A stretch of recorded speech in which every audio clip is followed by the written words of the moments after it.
greatest predictor of well-being for young people in 2022 is not being wealthy, it's not being good-looking, it's not having more good things happen to you than bad.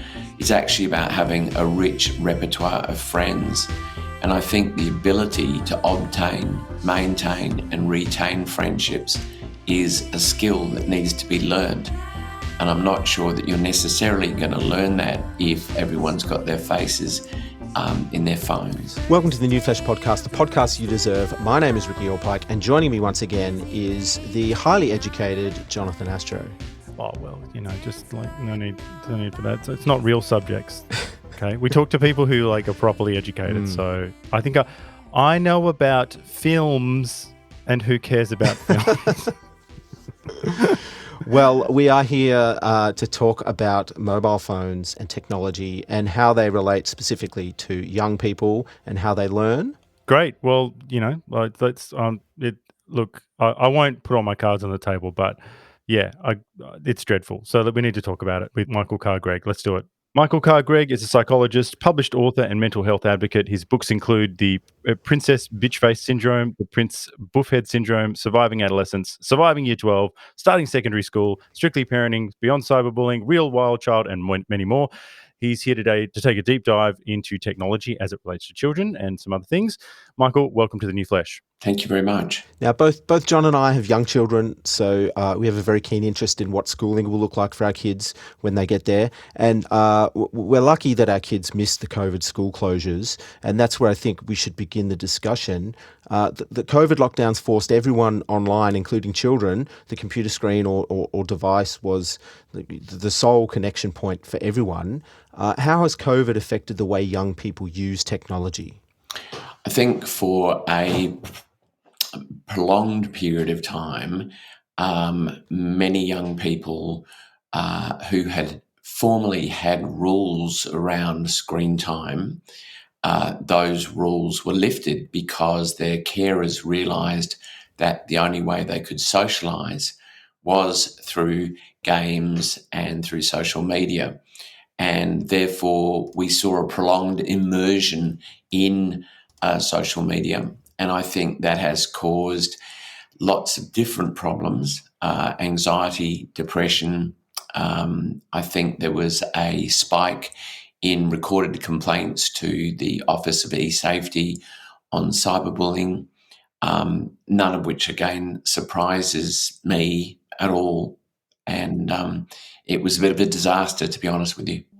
Everyone seemed to have to embrace suddenly and very quickly embrace online learning. But what does the research say about the effectiveness of online learning?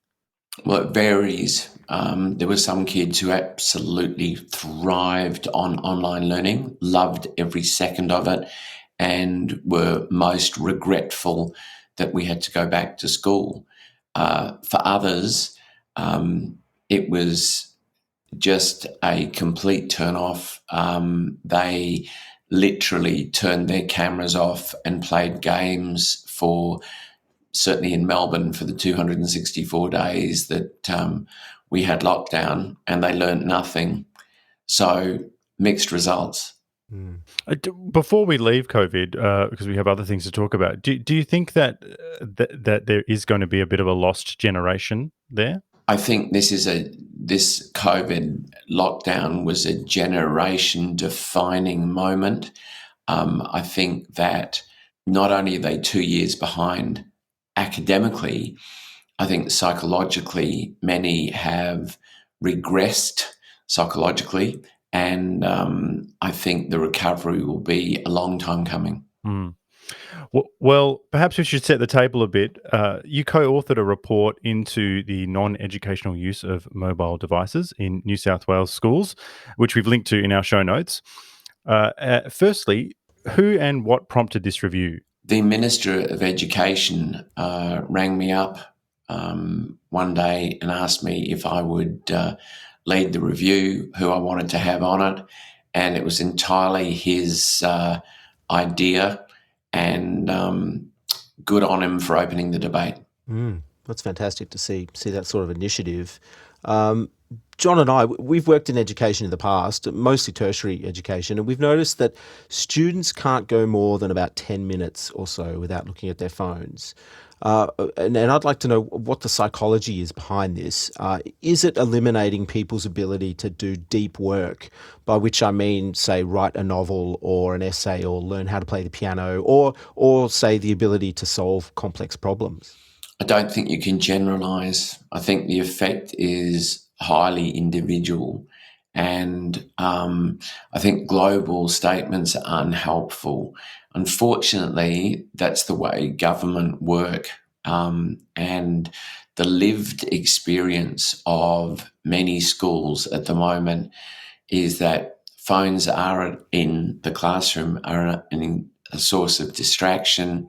I've had teachers say to me that they were sick of teaching from the back of the class to make sure that their students were paying attention, and that there was no socialising going on at recess or lunchtime because people had their faces in their phones, and that this was impacting on their social skills, was impacting on their ability to learn, and something had to be done about it. So obviously, there are people saying that there must be people saying that.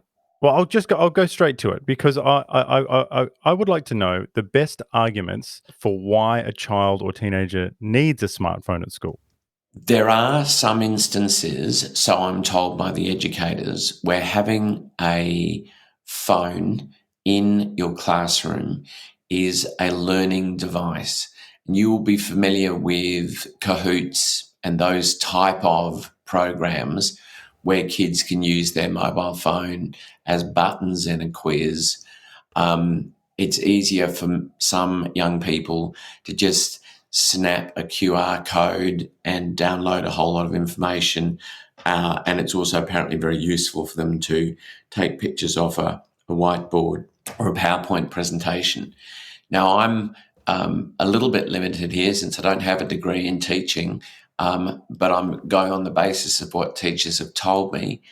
My puzzlement around that is surely you can do all of those things with a tablet device or a laptop, number one.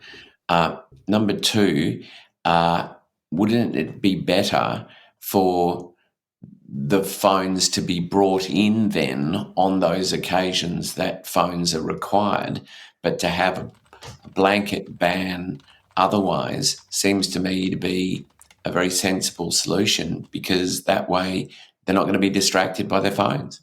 But using technology for every single lesson, or maybe not every single lesson, but for a lot of different lessons, it may not support all learning styles. You know, there are a number of different learning styles. You've got kinesthetic learners, you've got visual learners, you've got auditory learners, and reading and writing learners. Is it possible that technology could be disadvantaging some learners? I think that I'll leave that debate to the educationalists. Clearly, some people hold that view.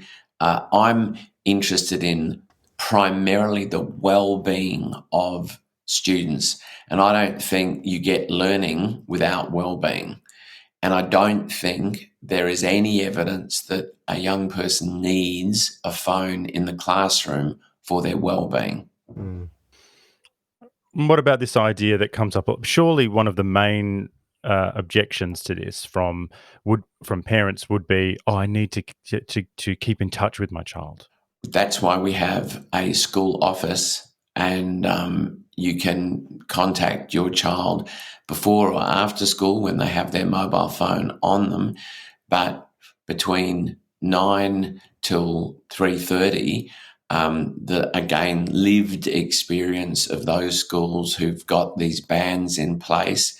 And I'll remind you now that that's most of the state schools in Victoria, Tasmania, and West Australia. No child's been disadvantaged by their parent not being able to reach them. And I think that in terms of their psychological emancipation from adult carers, it's probably a good thing. I've heard you speak about this idea of islands of time. Would you be able to expand upon this?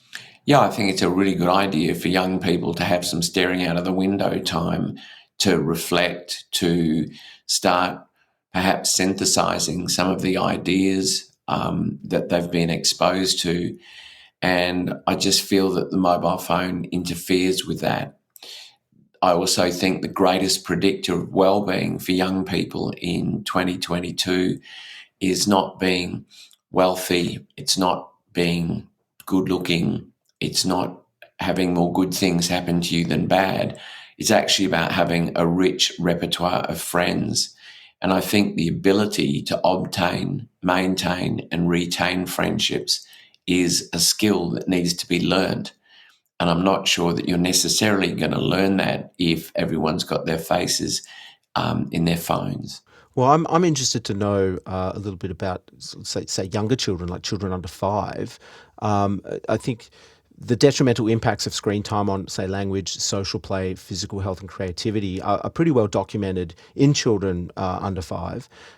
We know that screen time can be addictive and has neurological effects. Do you suggest eliminating screen time for kids 5 and under? I think that it depends on your definition of screen time. Again, it's a more nuanced question, because if your screen time is, for example, spending half an hour talking with your grandparents from halfway across the road, the world, I would see that as a very useful thing. If it's a piece of screen time which is a drawing tutorial on YouTube, also very, very useful. So I think it really depends on the content, and particularly the quality of that content, and more importantly, whether or not this screen time is interfering with the developmental tasks of childhood. Well, if kids were using their devices, say, to code or to make apps or to learn about computer science or looking up equations and factoids about, I don't know, ancient Rome, that would be one thing. But the majority of kids play games, they watch endless YouTube videos, and they muck around on social media. I find this idea that kids are using devices to do meaningful work a little bit insulting, because we were given PCs in the 90s and all we did with them was play Dune and Quake and multiplayer. Oh, yeah. Isn't it just human nature that people gravitate towards instant gratification, the big dopamine hit? Well, for teenagers, as a child and adolescent psychologist, absolutely. Nothing lights up the brain quicker than the prospect of being social online with your friends. That's going to give you a big dopamine hit. And getting those likes and having your world kind of distorted by social media, because reality is lost on social media. Ideas about body image, about morality, I think they're all not necessarily served by being on social media for a long period of time. I'm not a fan of any of them. I think the companies, by and large, have displayed that they have the ethics of a cash register, and if you're not if you're not benefiting from social media, then you're the product that's being sold. So I think the challenge for you educators is to give kids the skills, knowledge, and strategies to use social media in a safe, smart, and responsible way. And I don't think that parents and educators have succeeded in that yet. I think you talk about digital literacy in the report, but how much do kids? You've sort of already touched on it, but how much do they really understand about what's being done to them? Because I'm sure if I asked, teachers and parents informally, that I'd hear this word digital natives and all they know, and and I've read some of the kids' comments, and some of them sound like school prefects and others sound like kids. In other words, I'm not that impressed by what they have to say. So, but do they know, and you just outlined some of it, do they know that they are the product for social media companies, for example, or that Facebook conducted a purposeful experiment to make their users sad, or that app features such as infinite scroll and all the colors. Why is that bright red always the same bright red for updates? Like they're designed with the same goals as cigarette packaging and slot machines to get you hooked and fearful forever until you lose everything. I want to know, do they know any of this? And why can't we be honest with them and look them in the eye and say, you guys have been played? I think there are a couple of documentaries that I've seen which have basically been done by the social conscience of Silicon Valley, which is very small, but it's there, which have sought to explain this primarily to parents. There are a few shows that I've seen, one by a group called IndieFlix, which really takes a very sophisticated view and says to the young people, look, you are the product. This is what's happening to you.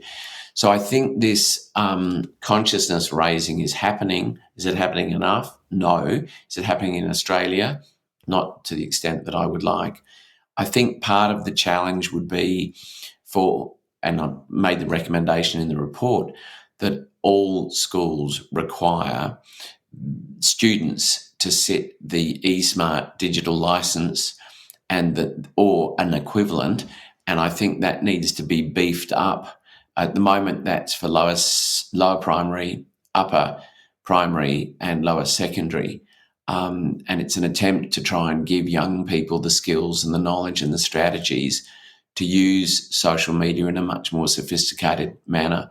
I'd love to see a lot of government effort go into that. I don't think you'll ever get rid of social media, but we should make every attempt to make the young people more sophisticated in their use of it. But you've outlined an interesting a possible hazard there, because I can foresee the sort of government made module that these kids will have to do, and it'll be like, hey kids, are you being cyberbullied on the interwebs?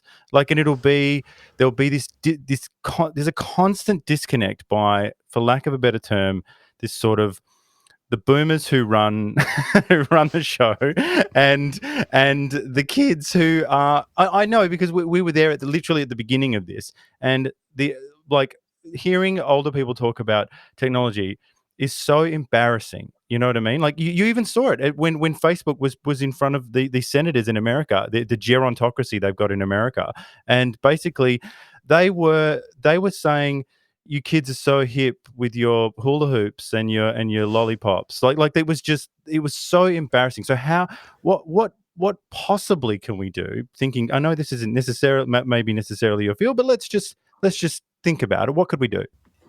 I used to be involved in something called the Young and Well Cooperative Research Centre, which was set up by the Department of Innovation. And we had 5 years and $30 million to come up with some ideas around co-design, and not in a patronising or condescending way, but by far and away the best products that we put together were the ones that we co-designed with young people. And I think that's the only way to go, particularly in education. You're quite right. A lot of the material is patronising and condescending, and the young people just look at it and walk away. So the really great example of that was the former government's attempts at trying to get the messages across about consent, which were just risible. And I'm still amazed that people actually thought that was going to work.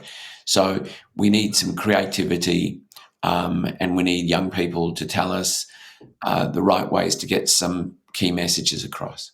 Well, why doesn't anyone talk about how all the kids with a smartphone now have a 24/7 portal to the sex industry?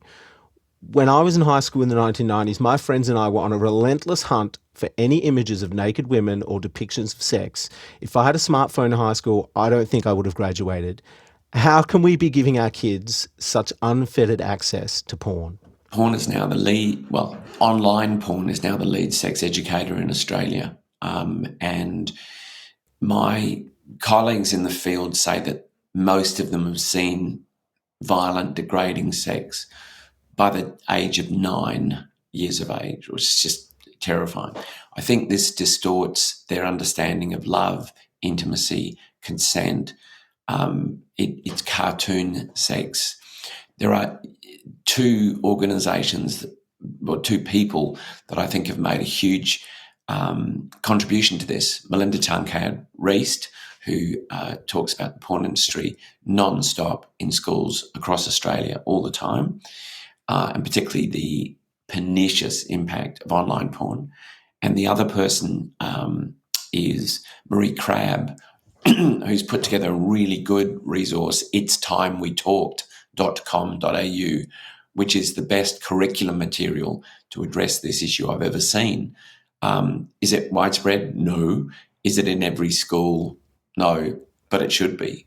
Absolutely. Yeah, it just seems such a no-brainer, you know what I mean? And that damage is being done, at such a rate and such a scale. Like, to me, I'm so naive about some of these problems because they seem so, like, this seems to be built upon the idea that some people want pornography for free. Like you should, if surely we should just paywall it and go, well, if you want, you got to pay for it. It's a product anyway. But there seems to be huge lobbies out there, and the lack of interest or care from parents and educators on a grand scale is a little bit alarming, don't you think?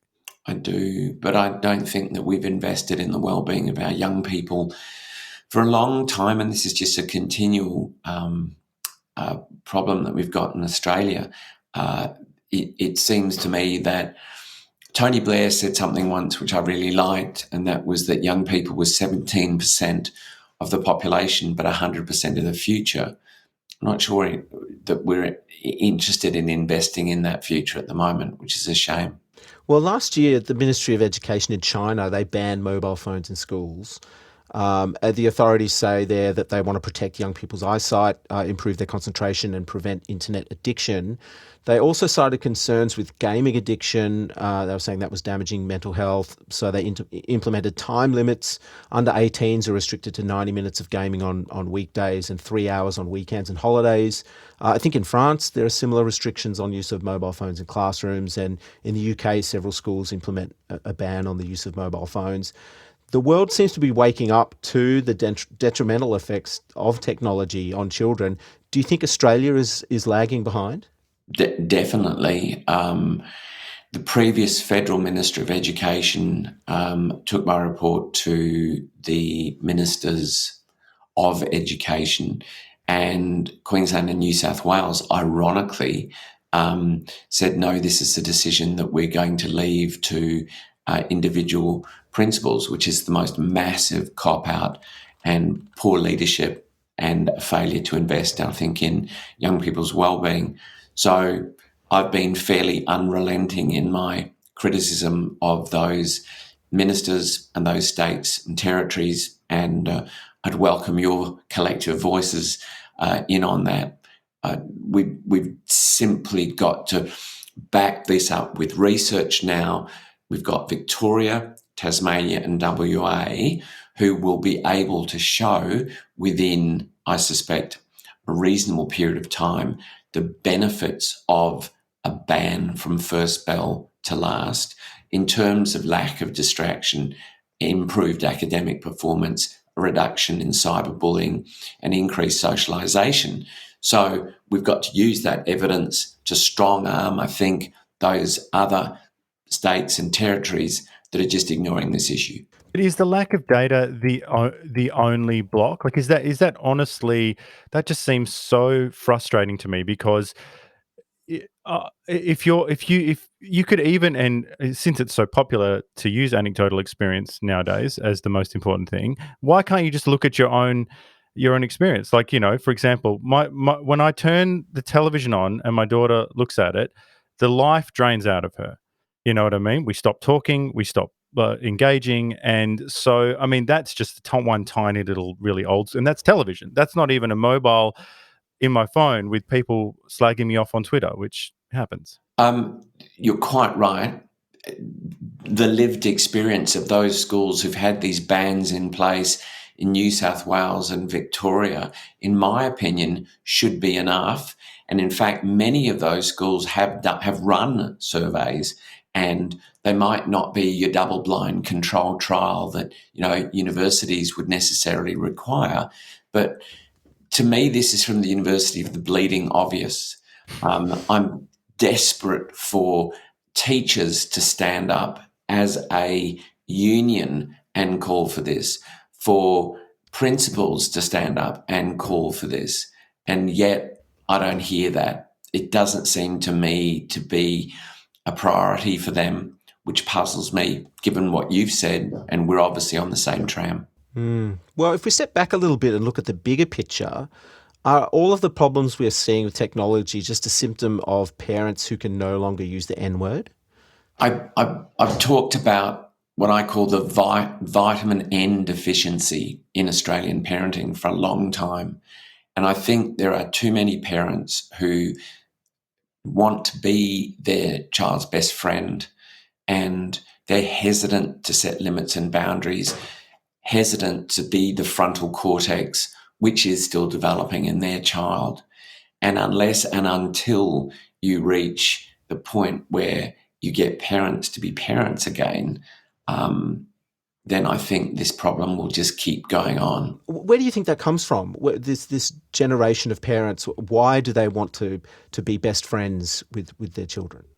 I think that a lot of it's come from the popular media, which has demonized anything that smells vaguely of authoritarian parenting. I think that there are some definite downsides to authoritarian parenting, but my preferred is authoritative. And in getting rid of authoritarian, they've also got rid of authoritative. And in its place is this permissive parenting, or what I call concierge parenting, which is where parents literally are expected to sit at a little desk and act on every single request that their child makes of them, which I think will be the death knell of this generation. I think that will be a disaster. But what an interesting, we mentioned COVID at the beginning, what an interesting suite of ideas. So if you've got within your home, your device open, being your child's concierge and doing that, but then look, the Andrews government had no problem, telling you what you needed to do to get things done. As in, you got to stay here, you got to wear this thing, you got to, only go 5 kilometers. Well, take your pick, right? So then your kids are getting two messages. They get at home, they're getting this idea. They're not getting from. They're learning that what only the government can tell you what to do, and your parents. I'm just confused by this. It sounds like a very dangerous mix. And the government can shut down your playgrounds and take off your basketball hoops too, don't forget. And with no sound medical evidence. Look, I'm in a state of puzzlement. I have been very vocal for about 25 years on all of these issues, including parenting. I've written 17 books on the topic. I've now resorted to writing a book on grandparenting, which is what I'm doing now, in the hope that perhaps that cohort, and there've never been more of them, can step up to the plate and start taking some responsibility in helping their children parent their children. But yeah, the idea of saying no, the idea of consequences, it's been equated with discipline, which has been equated with smacking your children. Smacking children is massively ineffective, achieves nothing.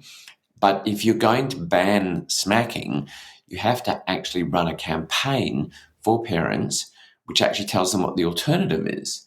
And they haven't done that either. Just while we're in this ballpark, do you think that, and this is a divisive figure, obviously, but do you think that in what happens when you raise children like this is that in the future, a certain portion of them are going to turn to people like Jordan Peterson or figures like that, whose book, when I've explained his book to someone and some of the older people I know, they go, what the hell, what's the point of this book? They go, this is everything that I know normally. And I say, yes, I know, but we don't know that because we were helicoptered and told that we were beautiful unicorns and snowflakes. So that it takes this guy to say, clean your room, man, like be nice to people, or he lays out these basically grandparent sort of or older style education. Do you think there's some sort of connection there with the way development works and what you sort of need? I'm not a great fan of Jordan Peterson for a number of reasons, but I think that the idea of parents having an understanding that their child's brain is a work in progress, that it's got 100 billion brain cells, 1,000 trillion connections, and they're not wired up yet. And therefore, you have to step in, and you do need to set limits and boundaries, and you do need particularly to negotiate with teenagers. And yes, there's some things that are not negotiable. The issue for me is on safety. So I'm really sick and tired of kids coming in to my office who A, do nothing around the house, and I mean nothing. B, expect their parents to wait on them hand and foot, and do absolutely nothing for society or for anyone else. And I think that generation, and I referred to them as Prince Boofhead and Princess Bitchface in earlier books, very kind of, I attracted a lot of ire for that because people didn't like that. But the fact is that there are people who are psychological doormats for their children. And that, to me, is not a good recipe to bring up worthwhile human beings who are going to make a contribution to society in the future. Well, I have just a tiny little case study, and I'd be remiss if I didn't mention it because a parent spoke to me recently. It was at a gym. I was talking to them, and they mentioned that they were having trouble getting their daughter, she's in year 11, up for school. And I was like, what are you talking about? They're like, oh, well, after COVID sort of ruined the routine, but she's up at night, like doing her work or something, or, she's a good student. We just can't get up for school. So we've tried, confronting her about it, but, now anyway, it's 10 o'clock and I'm sure she'll be at school now. They've just sort of throw their hands up in the air. And I was so confused at this. What would your advice be to this baffling situation? How old's the kid? Year 11.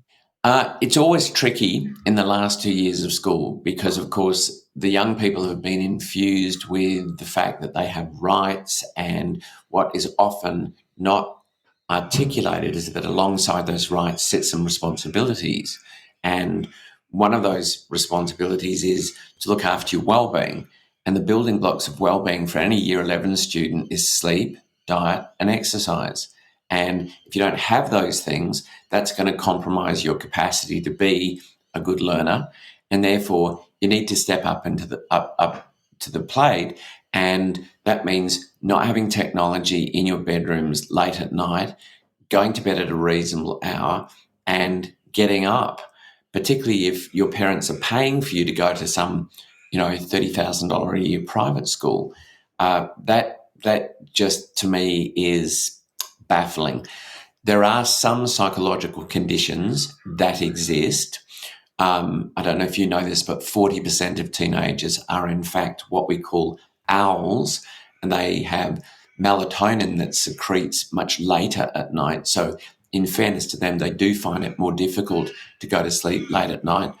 And I've argued for a long time to schools that they should be starting their year 11 and year 12 classes at 10 o'clock to account for that. But very few schools have the capacity or interest in changing sleep times. It particularly gets terrible around about daylight saving time, particularly when the clocks go forward. But look, basic parenting is to have rules, to enforce them, and in the absence of any psychological problem, sometimes you're going to have to risk being unpopular, and I don't care. You mentioned sleep there. How prevalent is devices in the bedroom and those devices keeping kids up later than they should be? I don't know that there's been any proper study done on how prevalent that is. I do know that the Australian Sleep Foundation are now saying that up to half young people in adolescence sleep deprived, and that we need to address this issue. For me, as someone who's a critical friend of schools, I'd be putting a lot more emphasis on sleep hygiene much earlier on. I'd be bringing people in, I'd be teaching them the benefits and the disadvantages of benefits of getting enough sleep and disadvantages of not getting enough sleep. I think that's a major gap in the curriculum. Well, you mentioned safety just a minute ago. How bad is cyberbullying in schools today? The difficulty, again, is definitional. So I sat on the Alana and Madeline Foundation board for a long time and chaired their cyber safety committee. And if you do a survey and you ask kids, are you being bullied or are you being cyberbullied? It all comes down to definitions. So the federal government created a definition of bullying, and that using that definition, about 1 in 4 to 1 in 5 young people said that they were being bullied either on or offline on a regular basis. As a psychologist, I look at the impact of that on young people in terms of suicide, in terms of suicidal ideation, depression, anxiety, and school refusal. And it's a major component of all of those. Do you think it might be hard to gauge this, but do you think bullying is worse now because of the smartphone? I think that the prevalence of cyberbullying has definitely increased with the number of devices that young people have access to. There's clear research to show that. But because we're not doing enough on basic digital literacy, digital citizenship, that sort of stuff, because kids don't have to sit any test to be able to bring a phone to school or even get one, I think it's the digital Wild West out there. But you mentioned about definitions. We spoke to Nick Haslam not too long ago about concept creep, and that was absolutely fascinating. He's a lot like you, a very cool-headed guy, and we need that because we're hotheads. And so, how do we find the balance between, safeguarding or protecting kids or teaching about cyberbullying and making sure that they're resilient in what in that way that Jonathan Haidt talks about, in that they are grounded in the wisdom of the ancients, of turning the other cheek, of putting leather on your feet instead of trying to cover the world with leather. You know what I mean? All these types of things. How do we find that balance? I think that we need to strive to make our young people resilient. And the definition of resilience that I use is the capacity to face, to overcome, to be transformed and strengthened by adversity. So you're never going to shield kids from adversity, and I don't think you should. But I think we need to look at the literature and say, okay, what are the things that build resilient young people? And we know that there are 5. There's the presence of a charismatic adult, this grandparent figure that I'm talking about, someone who will give you a sense of feeling safe and valued and listened to, will love you, but also will tell you when you're full of it. So I think that's an important first step. The second is, I think we've got to give kids social and emotional competencies, which I think technology has robbed them of. So things like anger management, problem solving, conflict resolution, problem solving, decision making, that we know from the Mission Australia study year after year after year, the number one problem for 16 to 20-year-olds in Australia is, I don't have the capacity to cope. And cope with stress. So for God's sake, let's give them that capacity. The third issue for me is we're going to teach them about self-talk, and that if you can't change something, you can change the way you think about it. And instead of catastrophizing all the time, see life as it is, but focus on the good bits. Those are little ideas that I have. The fourth thing is islands of competence. So the idea of when kids doing one thing, they can't be doing another. So where are the pushes on art, music, dance, drama, sport? New South Wales report massive declines as a result of the current looming recession in kids' participation in sport. that's going to be catastrophic in terms of physical health and psychological well-being. And the last thing is kind of strange, but it's a sense of meaning, purpose, and belonging, a sense of being part of something that's bigger than themselves. So that's kind of like my recipe book for where we need to go with young people in the future. I hope it makes some sense. Sounds like Dead Poet Society. Well, I liked Keating as a teacher. I thought it was good. Well, I've always wanted to stand on that. We all want to stand on the desks and say, "Captain, my captain," but we're so often not given that opportunity, considering the caliber out there. I think sometimes.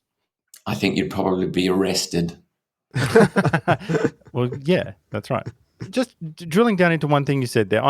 Do you think it would be worth teaching a module? I think you've already mentioned this, but more specifically, teaching kids, basically cognitive behavioral therapy. So CBT, like we actually have a module where we say, okay, this is black and white thinking. This is what catastrophizing feels like. This is, and getting them to, because that kind of mind training, which has been around for thousands of years, like, you know what I mean? Like if you read basic Dharma, this is all in the Dharma. So it's embarrassing that it's been taken up now, like it's a brand new thing. So it's been around forever, and yet we don't do that. And I feel like that kids could use this in almost every facet of their life. Well, the irony is that I've been calling for that for a long time, and the irony is that there's an app called Mood Kit, which actually teaches kids the basics of cognitive behavioral therapy.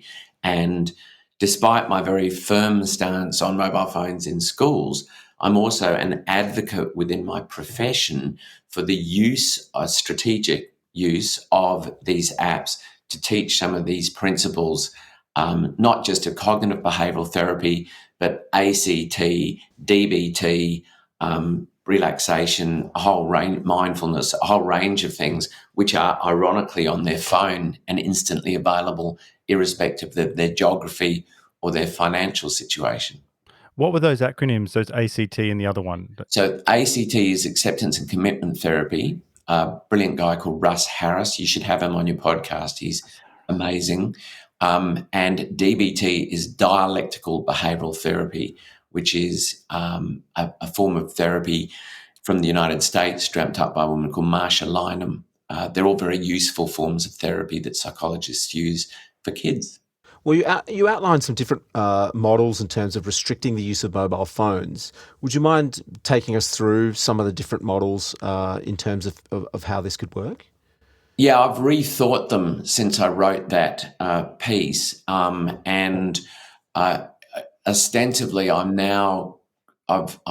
matured or evolved in my thinking, and the schools that have got a blanket ban from 9 till first bell to last, including recess and at lunchtime, is my preferred model. Prior to that, we looked at models where kids, for example, could go to their lockers for 5 minutes at lunchtime and just check to see if there were messages.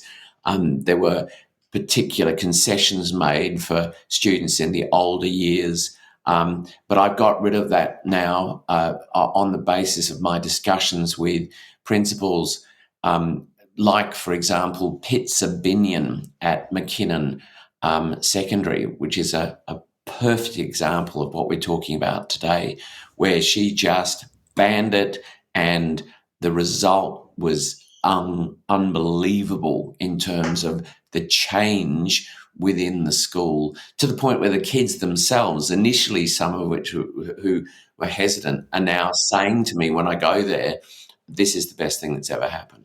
And what about outside of school? Like, do you have any advice or maybe tactics for parents who are struggling with mobile phone usage, outside of school hours? If you've got little children, and I think both of you have, I'm getting that feeling, I'd be sticking to the American Academy of Pediatrics guidelines on screen time. I think they are the ones to follow.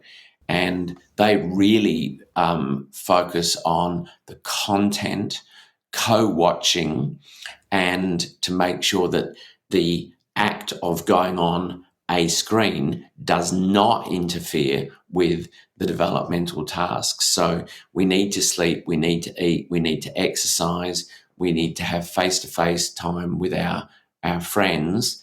And once all of that is done, then we can look at screens and we look at the content of what it is that they watch. But that's my recommendation to people watching this. Obviously there's other models, because there'd be a concern that, there are some obviously schools have different resources, different populations, and our students need phones for this reason. They don't want to fall behind. It could be a class thing or whatever.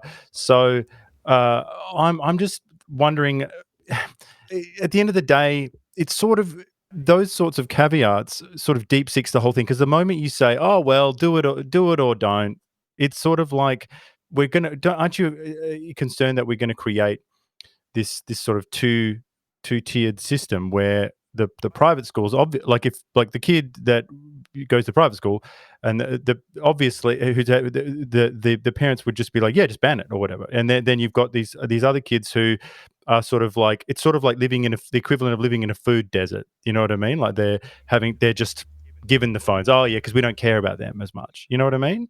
I agree. Another complication is the equity issues. Some of the schools that I interviewed for the New South Wales report said, look, we're in such a desperately poor area, we couldn't give a stuff whether the kids have their phone with them or not. What we're concerned about is the kid actually coming to school.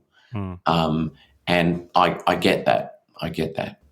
Well, maybe to put a finer point on it, thinking in terms of the future, we spoke to Catherine Burblesing, a UK educator, recently, and another divisive figure, I should say. But she puts it plainly to her students. Her mantra that accompanies her school's strict mobile ban is "Don't break your brain." And I feel that this direct language describes the effect of social media and Google's algorithms. And so, in the future, do you think that, I've often thought this, and I want to know what you think. Do you think that there'll be a class divide in the future in terms of who has broken their brain and who has not, so to speak? I think we're headed in that direction. You only have to look at the private schools in my area, and I live in a suburb which has more private schools per kilometre than anywhere else on earth. And I can promise you that they're going to have a generation of students who have actually grown up with this phone ban, and it's going to advantage them. And I think the ones that haven't will be disadvantaged significantly.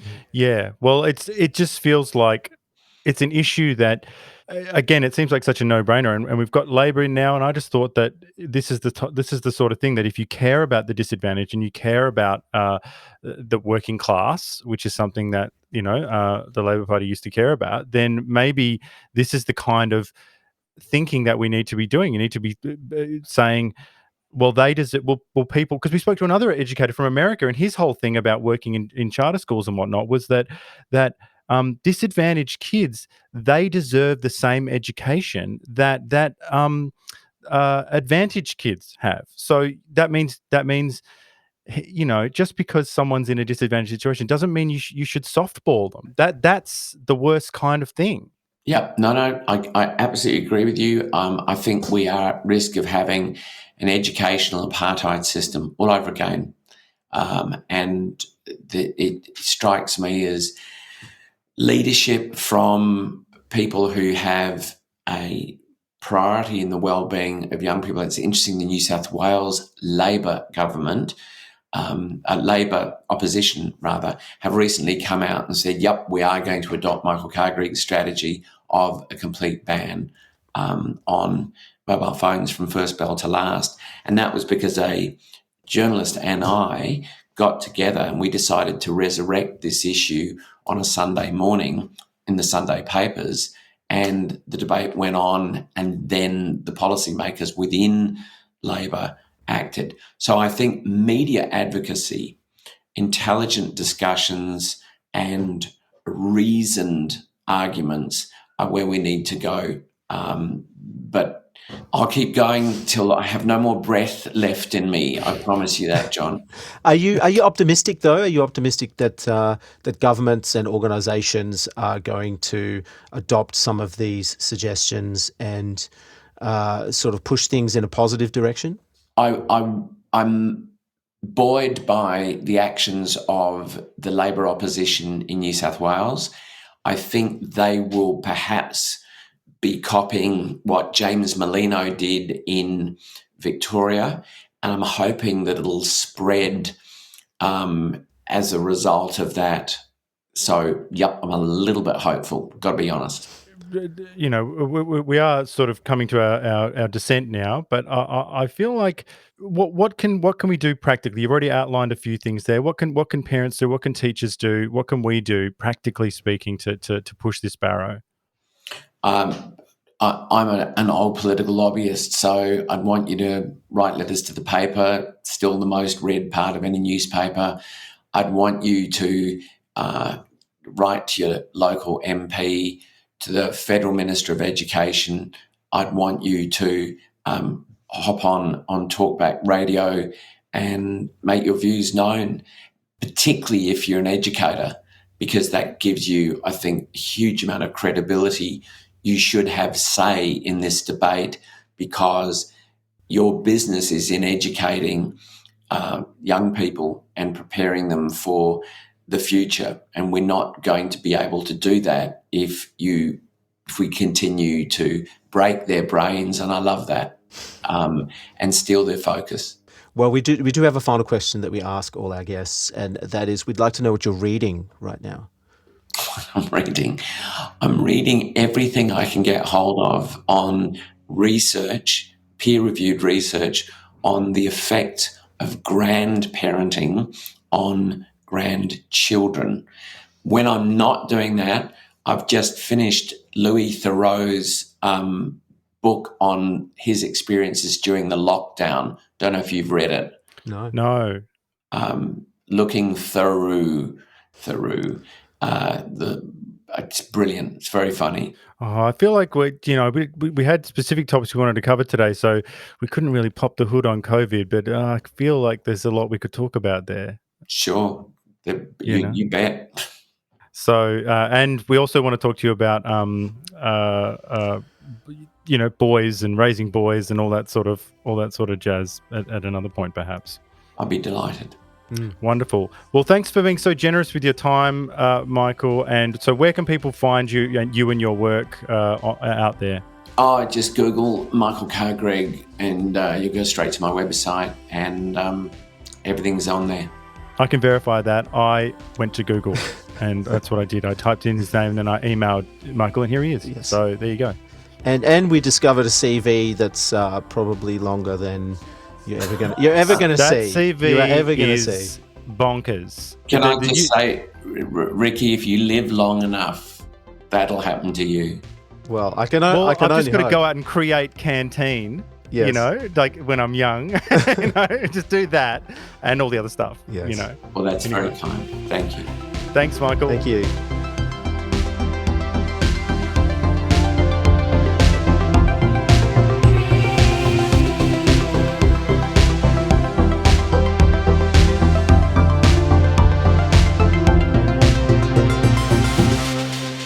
Thank you for listening to the New Flesh podcast. If you like our work, please consider rating us on Apple Podcasts or even writing us a review. It really does help the show reach a wider audience.